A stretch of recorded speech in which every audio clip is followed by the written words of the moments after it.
जय हिंद साथियों, MG classes में आपका स्वागत है। आज हम आप लोगों को कार्डेटा के भाग 3 के बारे में अध्ययन कराएंगे। इसके पहले हमने भाग 2 में आपको कार्डेटा के वर्गीकरण के बारे में बताया था।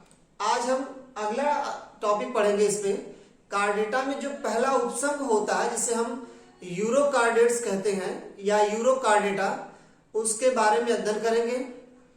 यदि आप हमारे चैनल पर नए हैं तो चैनल को सब्सक्राइब कर लें, बेल आइकन को प्रेस करें ताकि आने वाली वीडियो आपको मिलती रहे।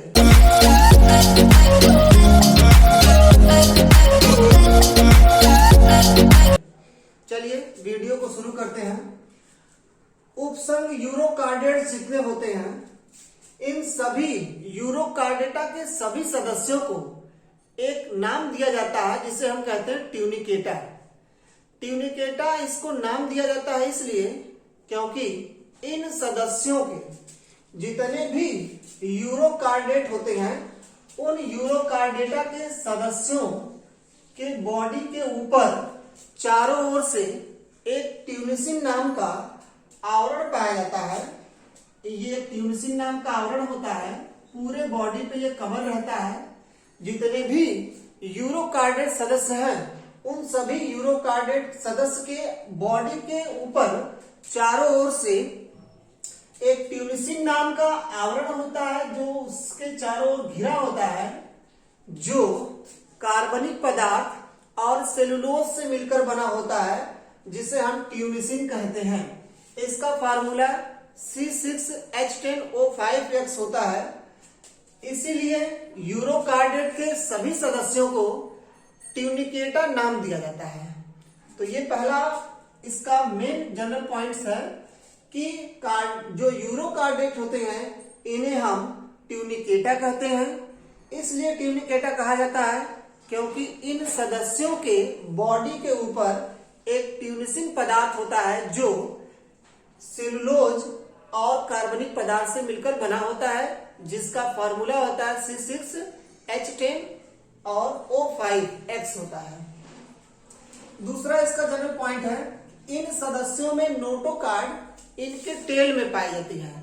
जितने भी यूरोकार्डेट होते हैं, इन सभी यूरोकार्डेट के टेल में जो पूंछ होती है, इसमें नोटोकार्ड पाई जाती है। और अगला, इनमें जो कपाल होता है जिसको हम क्रैनियम कहते हैं, जितने भी कार्डेटा में यूरोकार्डेट होंगे, उन सभी यूरोकार्डेट में एक क्रैनियम, जिसको हड्डी कहते हैं पूरा ये वाला भाग, इस क्रैनियम में पूरा बंद रहता है उनका कपाल। लेकिन यूरोकार्डेट में ये क्रैनियम जो होता है वो एब्सेंट होता है। जितने यूरोकार्डेट होंगे उनके कपाल या क्रैनियम नहीं होते हैं, अतः इन्हें हम एक क्रैनिएटा कहते हैं। जितने यूरोकार्डेट होंगे जिनमें कपाल जो होता है या क्रैनियम एब्सेंट होता है, जिसके कारण इनको एक नाम दिया जाता है एक क्रैनिएटा। तो दो लक्षण क्लियर हुआ कि इन सदस्य के ट्यूनिकेटा कहा जाता है इन सदस्यों को, और इन सदस्यों में कपाल या क्रैनियम एब्सेंट होता है, इसलिए इसको एक क्रैनिएटा कहा जाता है। याद रखना, यूरोकार्डेट के सभी सदस्य जो होते हैं अधिकतर समुद्री होते हैं, जो समुद्र में ही पाए जाते हैं। अगला मेन पॉइंट है, इनके वयस्क शरीर जो होते हैं वो असिमेट्रिकल या असममित होते हैं। मतलब यूरोकार्डेट ऐसे सदस्य हैं जिनको हम किसी भी प्लेन से अगर काट दें तो वो दो बराबर इक्वल भाग में डिवाइड नहीं होगा, इसीलिए इसको कहा गया असिमेट्रिकल या असममित है। लेकिन इनका वयस्क शरीर एडल्ट में जो ऐसी होती है, और ये कैसे होते हैं, एक थैलीनुमा संरचना में होते हैं। अगर यूरोकार्डेट को हम देखें तो यूरोकार्डेट दो वर्ड से मिलकर बना है, यूरोस और कार्डा। यूरोस का अर्थ होता है टेल और कार्डा का अर्थ होता है नोटोकार्ड। जिसके टेल में नोटोकार्ड पाए जाए उसे हम कहेंगे यूरोकार्डेट। अगला लक्षण देखिए, इनमें जो आहार नली होती है, जो भोजन को ले जाने वाली नली है, आहार नाल, वो आहार नाल जो होती है यू शेप में होती है। जितने यूरोकार्डेट होंगे उन सभी यूरोकार्डेट में जो एलिमेंट्री कैनाल या आहार नाल होती है वो यू के शेप में होती है, यू आकार में। अगला, इनमें जो हृदय होता है यानी यूरोकार्डेट सदस्यों का जो हृदय होता है, हार्ट, वो वेंट्रल साइड होता है। अधर तल मतलब जो सामने वाला हिस्सा होता है बॉडी का, उसको हम वेंट्रल साइड बोलते हैं, और पिछले हिस्से को डॉर्सल साइड। तो जितने भी यूरोकार्डेट है, इन यूरोकार्डेट में जो हार्ट होता है, हृदय, उसके सामने यानी अधर तल या वेंट्रल साइड पर होता है।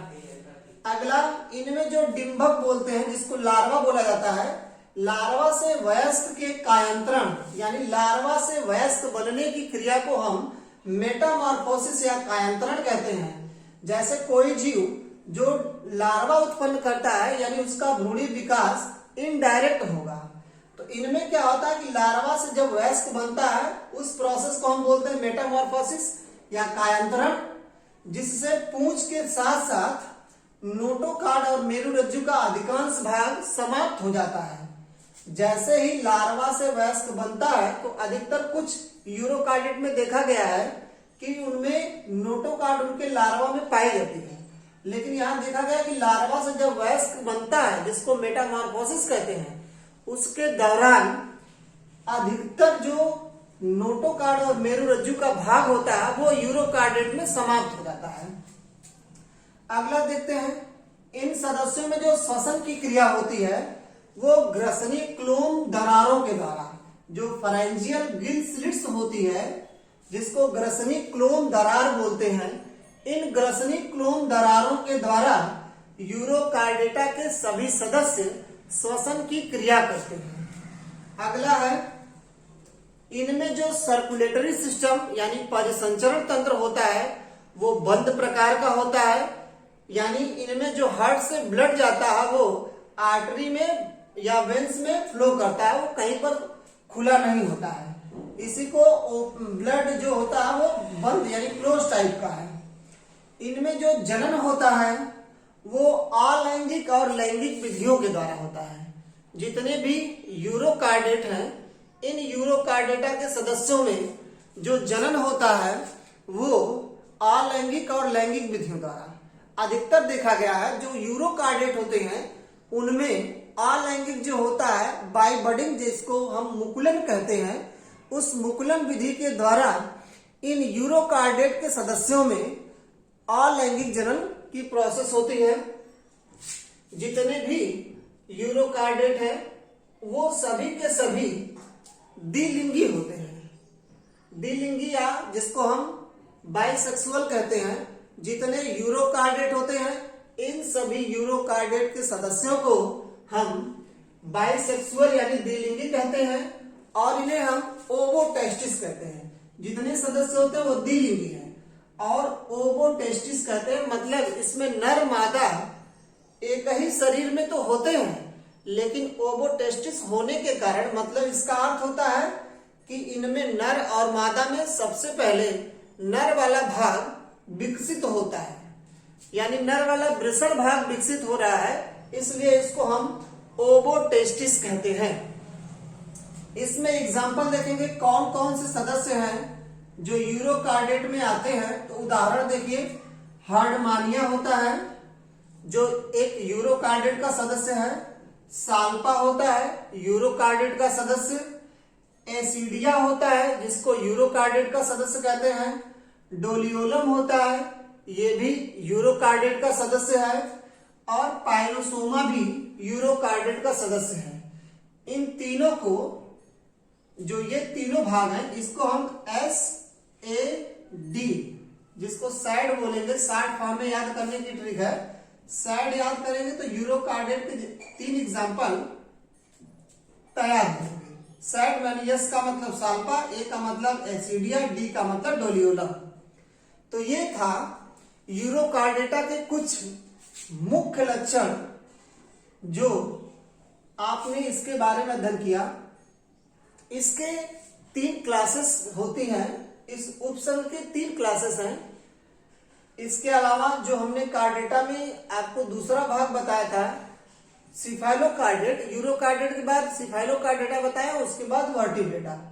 तो यूरोकार्डेटा के ये सामान्य लक्षण थे जो कुछ मेन इंपॉर्टेंट जो लक्षण होते हैं उनके बारे में अध्ययन कराए हैं।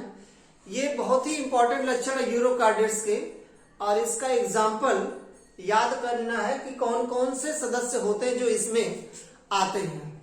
तो आज के लिए इतना ही, नेक्स्ट वीडियो में मिलते हैं, तब तक के लिए जय हिंद।